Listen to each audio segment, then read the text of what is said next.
అందరికీ నమస్కారం. Welcome back to my channel. ఈరోజు ఈ వీడియోలో 2025లో శ్రావణ మాసం ప్రారంభం మరియు ముగింపు తేదీలు, అలాగే శ్రావణ మాసంలో చాలా విశేషమైన వరలక్ష్మి వ్రతం తేదీ ఈ వీడియోలో నేను మీతో షేర్ చేసుకోబోతున్నాను. అంతకంటే ముందు ఎవరైతే నా ఛానల్ని ఫస్ట్ టైం విజిట్ చేస్తున్నట్టయితే లైక్ చేయండి, షేర్ చేయండి, సబ్స్క్రైబ్ చేయండి. శ్రావణ మాసం లక్ష్మీదేవికి ఎంతో ప్రీతికరమైన మాసం ఈ శ్రావణ మాసం.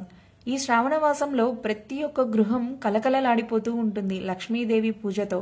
అలాంటి ఈ శ్రావణ మాసం 2025లో ఎప్పుడు ప్రారంభమైంది అంటే జూలై 25 శుక్రవారం శ్రావణ శుక్ల పాడ్యమితో ప్రారంభమవుతుంది. ఎప్పుడు ముగుస్తుంది అంటే ఆగస్ట్ 23 శనివారం అమావాస్యతో అయితే మనకు ఈ శ్రావణ మాసం అనేది ముగుస్తుంది. శ్రావణ మాసంలో శుక్రవారాలకు చాలా ప్రత్యేకత ఉంది. శ్రావణ మాసం మొత్తం అమ్మవారిని పూజించలేని వారు ఈ ఒక్కరోజు అంటే వరలక్ష్మి వ్రతం రోజు అమ్మవారిని పూజించడం వల్ల చాలా విశేషమైన ఫలితం లభిస్తుందని భక్తుల విశ్వాసం. అలాంటి ఈ వరలక్ష్మి వ్రతం 2025లో ఎప్పుడు వచ్చింది అంటే ఆగస్ట్ 8న వచ్చింది. ఇంతటితో ఈ వీడియోనైతే ముగిస్తున్నాను. ఈ వీడియో మీకు నచ్చింది అండ్ ఉపయోగపడుతుంది అనుకుంటున్నాను. అమ్మవారి కృపా కటాక్షాలు మీపై ఎప్పుడూ ఉండాలని కోరుకుంటున్నాను. ఈ వీడియో మీకు నచ్చింది అండ్ ఉపయోగపడుతుంది అనుకుంటున్నాను.